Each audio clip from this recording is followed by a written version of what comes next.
다 함께 사도신경으로 신앙 고백하시겠습니다. 나는 전능하신 아버지 하나님, 천지의 창조주를 믿습니다. 나는 그의 유일하신 아들, 우리 주 예수 그리스도를 믿습니다. 그는 성령으로 잉태되어 동정녀 마리아에게서 나시고 본디오 빌라도에게 고난을 받아 십자가에 박혀 죽으시고 장사된 지 사흘 만에 죽은 자 가운데에서 다시 살아나셨으며 하늘에 오르셔 전능하신 아버지 하나님 우편에 앉아 계시다가 거기로부터 살아있는 자와 죽은 자를 심판하러 오십니다. 나는 성령을 믿으며 거룩한 공교회와 성도의 교제와 죄를 용서받는 것과 몸의 부활과 영생을 믿습니다. 아멘. 찬송가 90장, 이전 찬송 98장 함께 찬양하시겠습니다.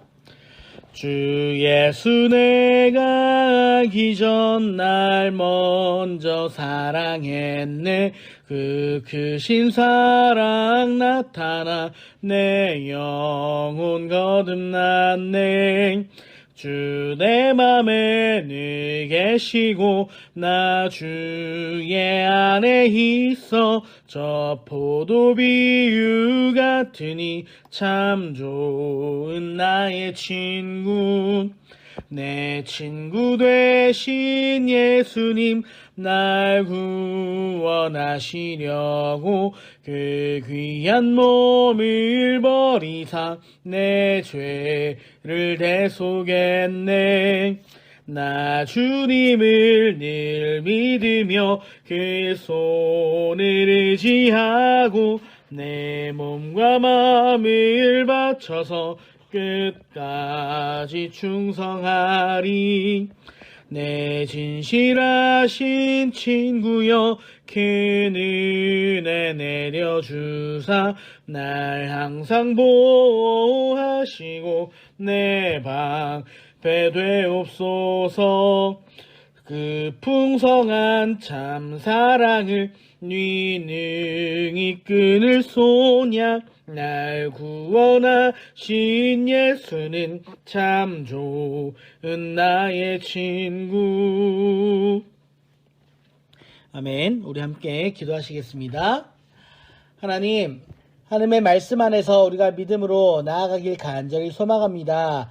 우리의 생각과 우리의 계산이 앞서 나가는 신앙생활을 하는 성도가 아니라 하나님의 말씀 앞에서 믿음으로 살아가는 성도가 될 수 있도록 하여 주시며, 주님, 우리의 계획과 우리의 소원대로 나아가길 원하는 인생이 아니라 하나님의 뜻과 하나님의 나라가 이 땅 가운데 임하길 원하는 마음으로 주님 앞에 믿음으로 살아가길 원하오니 주님, 우리 인생 가운데 우리의 원하는 대로 형통한 인생이 아니라 하나님 보시기에 형통한 삶, 하나님께서 사용하시기에 가장 좋은 인생이 될 수 있도록 하여 주시며, 하나님의 나라와 주님의 영광을 위해 기꺼이 쓰임받는 그런 믿음의 삶을 살아가는 성도들이 다 될 수 있도록 붙잡아 주시옵소서.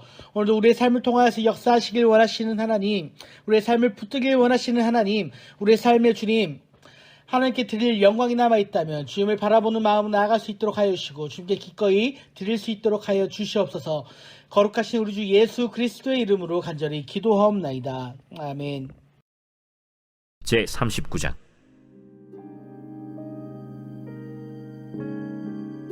요셉이 이끌려 애굽에 내려가매 바로의 신하 친위대장 애굽 사람 보디발이 그를 그리로 데려간 이스마엘 사람의 손에서 요셉을 산이라. 여호와께서 요셉과 함께 하심으로 그가 형통한 자가 되어 그의 주인 애굽 사람의 집에 있으니 그의 주인이 여호와께서 그와 함께 하심을 보며 또 여호와께서 그의 범사에 형통하게 하심을 보았더라. 요셉이 그의 주인에게 은혜를 입어 섬김에 그가 요셉을 가정 총무로 삼고 자기의 소유를 다 그의 손에 위탁하니 그가 요셉에게 자기의 집과 그의 모든 소유물을 주관하게 한 때부터 여호와께서 요셉을 위하여 그 애굽 사람의 집에 복을 내리심으로 여호와의 복이 그의 집과 밭에 있는 모든 소유에 미친지라. 주인이 그의 소유를 다 요셉의 손에 위탁하고 자기가 먹는 음식 외에는 간섭하지 아니하였더라. 요셉은 용모가 빼어나고 아름다웠더라. 그 후에 그의 주인의 아내가 요셉에게 눈짓하다가 동침하기를 청하니 요셉이 거절하며 자기 주인의 아내에게 이르되 내 주인이 집안의 모든 소유를 간섭하지 아니하고 다 내 손에 위탁하였으니 이 집에는 나보다 큰 이가 없으며 주인이 아무것도 내게 금하지 아니하였어도 금한 것은 당신뿐이니 당신은 그의 아내임이라. 그런즉 내가 어찌 이 큰 악을 행하여 하나님께 죄를 지으리이까. 여인이 날마다 요셉에게 청하였으나 요셉이 듣지 아니하여 동침하지 아니할 뿐더러 함께 있지도 아니하니라. 그러할 때 요셉이 그의 일을 하러 그 집에 들어갔더니 그 집 사람들은 하나도 거기에 없었더라. 그 여인이 그의 옷을 잡고 이르되 나와 동침하자. 그러나 요셉이 자기의 옷을 그 여인의 손에 버려두고 밖으로 나가매 그 여인이 요셉이 그의 옷을 자기 손에 버려두고 도망하여 나감을 보고 그 여인의 집사람들을 불러서 그들에게 이르되 보라, 주인이 히브리 사람을 우리에게 데려다가 우리를 희롱하게 하는도다. 그가 나와 동침하고자 내게로 들어오므로 내가 크게 소리 질렀더니 그가 나의 소리 질러 부름을 듣고 그의 옷을 내게 버려두고 도망하여 나갔느니라. 그의 옷을 곁에 두고 자기 주인이 집으로 돌아오기를 기다려 이 말로 그에게 말하여 이르되 당신이 우리에게 데려온 히브리 종이 나를 희롱하려고 내게로 들어왔으므로 내가 소리질러 불렀더니 그가 그의 옷을 내게 버려두고 밖으로 도망하여 나간나이다. 그의 주인이 자기 아내가 자기에게 이르기를 당신의 종이 내게 이같이 행하였다 하는 말을 듣고 심히 노한지라. 이에 요셉의 주인이 그를 잡아 옥에 가두니 그 옥은 왕의 죄수를 가두는 곳이었더라. 요셉이 옥에 갇혔으나 여호와께서 요셉과 함께 하시고 그에게 인자를 더하사 간수장에게 은혜를 받게 하시매 간수장이 옥중 죄수를 다 요셉의 손에 맡김으로 그 재반 사물을 요셉이 처리하고 간수장은 그의 손에 맡긴 것을 무엇이든지 살펴보지 아니하였으니 이는 여호와께서 요셉과 함께 하심이라. 여호와께서 그를 범사에 형통하게 하셨더라.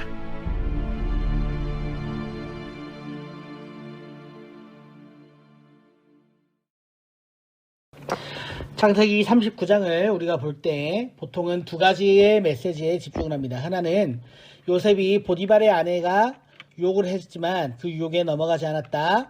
죄의 유혹에 넘어가지 않고 유혹을 이겨낸 사람이다. 그리고 또 하나는 요셉의 인생이 하나님께서 함께 하심으로 말미암아 형통하더라. 이러한 이야기를 많이 듣습니다. 물론 두 가지 부분 다 맞는 말이죠. 특히 9절 하반절의 말씀에서는 내가 어찌 이 큰 악을 행하여 하나님께 죄를 지으리까 요셉이 이렇게 고백을 하기도 합니다. 그러나 그것이 오늘 본문에서 말하고자 하는 핵심적인 내용은 아닙니다. 오늘 본문의 핵심은 어떤 반복되는 한 가지 단어에 있습니다. 그것은 바로 형통함입니다.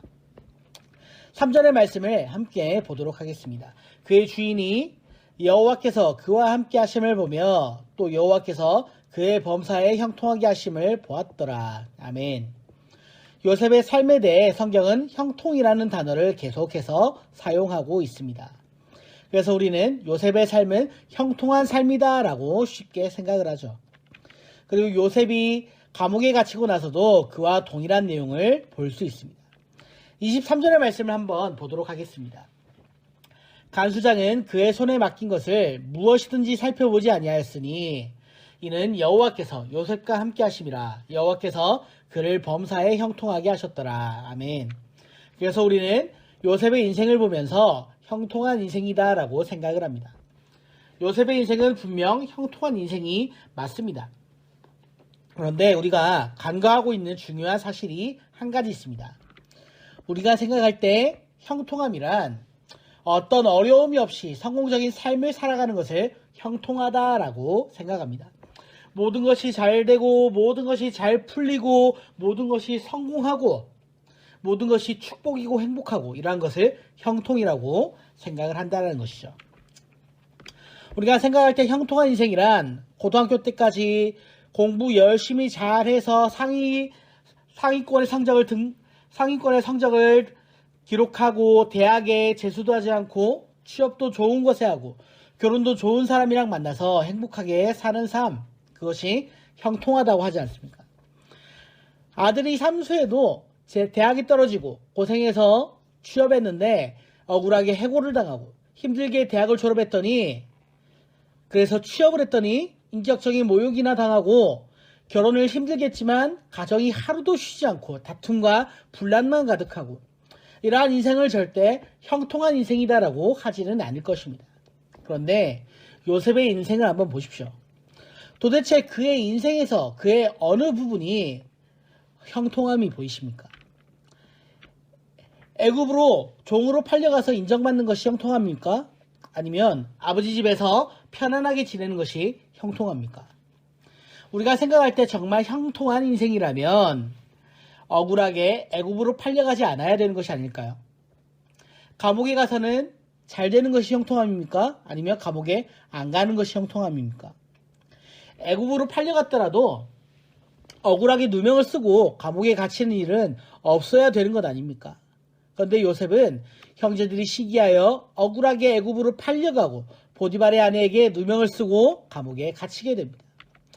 그런데 이러한 요셉의 인생을 성경은 형통하다라고 이야기하고 있습니다. 이 요셉의 인생을 형통하다고 우리가 쉽게 받아들이는 것은 결과적으로 결과가 좋기 때문일 것입니다. 요셉이 결국 애굽의 총리가 되었기 때문이라는 것이죠. 결과만 좋으면 앞에 어떠한 과정도 다 긍정적으로 좋게 해석하는 그런 문화에 우리가 익숙해져 있기 때문일 것입니다. 결과가 좋으면 무조건 좋다. 뭐로 가도 서울만 가면 된다. 과정은 중요하지 않다. 이런 결과 중심적인 사고는 우리의 분별력을 약하게 만듭니다. 성경이 요셉의 인생을 형통한 인생이라고 하는 것에는 요셉을 봐라. 그렇게 고생을 하더니 고생 끝에 결국엔 낙이 오지 않느냐. 결국엔 총리가 되지 않았느냐라는 식의 결과론적인 이유 때문이 아닙니다. 성경은 요셉이 총리가 되었기 때문에 그의 인생이 형통한 인생이라고 이야기하지 않습니다. 우리가 보아야 할 것은 요셉의 인생을 형통한 인생이라고 할 때 누가 볼 때 형통한 인생인가 하는 것이죠. 요셉의 인생을 누가 볼 때 형통하다고 합니까? 바로 하나님께서 보시기에 형통하다고 말씀하십니다. 하나님께서는 요셉의 인생을 어떤 측면에서 형통하다고 말씀하십니까? 시편 105편 17절부터 17절까지의 말씀을 17절부터 19절까지의 말씀을 보시면 이렇게 말씀을 하고 있습니다. 그가 한 사람을 앞서 보내셨으며 요셉이 종으로 팔렸도다. 그의 발은 착고를 차고 그의 몸은 쇠사슬에 매였으나 곧 여호와의 말씀이 응할 때까지라. 그의 말씀이 그를 단련하였도다. 아멘. 요셉이 종으로 팔리고 몸이 쇠사슬에 매인 것이 여호와의 말씀이 응할 때까지라고 말씀을 하고 있습니다. 여호와의 말씀이 응한다라는 것은 요셉을 통해 하나님의 말씀이 이루어진다라는 것이죠. 요셉에게 일어난 일들을 보면 요셉을 통해 주위 사람들이 복을 받습니다. 보디발이 요셉을 인정해 주자 하나님께서 그 집에 복을 내리십니다. 요셉을 축복하고 인정하는 자에게 하나님께서 복을 내리십니다. 요셉을 인정하고 요셉을 좋게 본 보디발의 집에 하나님께서 요셉 때문에 복을 내리시는 것입니다. 요셉을 통해 성경이 말하고 있는 형통함이란 바로 하나님의 형통함이죠. 하나님의 말씀이 나를 통해 이루어지는 것을 경험하는 것이 바로 형통함입니다. 우리의 삶이 참으로 요셉처럼 고통으로 얼룩지고 억울한 일로 비참하다고 할지라도 하나님께서 우리를 통해 하나님의 하나님 되심을 이루어 가신다면, 하나님의 하나님 되심을 보여주고 계신다면, 하나님의 말씀을 우리를 통해 이루어가고 계시다면 우리의 삶은 형통한 삶인 것입니다. 그 삶이 우리들의 눈과 세상 사람들의 눈으로 볼 때 억울한 삶일 수 있습니다. 실패한 것처럼 보이는 삶일 수도 있습니다. 그러나 하나님께서 우리를 통해 이루고자 하시는 것이 있다면, 그리고 그 뜻을 이루기 위한 도구로 우리들의 삶에 고난과 역경과 부끄러움과 실패와 억울함이 필요하다면 그것조차도 형통한 삶이 되는 것이죠. 이 하나님의 형통함 가운데 굳게 서는 은혜가 있기를 축복합니다. 요셉을 통해 하나님의 형통하심을 보여주셨듯이 하나님께서 우리들을 통해 하나님의 형통하심과 하나님의 역사를 우리를 통해 이루어가는 형통함의 은혜를 다 경험하는 특별한 은혜를 겪으시기를 다 축복합니다. 우리 모든 센텀 장로교회 성도들의 삶 가운데 하나님의 은혜가 흘러가기를 간절히 소망합니다. 오늘도 하나님의 은혜 가운데 믿음으로 나아가시는, 또 순종하시는 하루가 되시기를 간절히 축복합니다.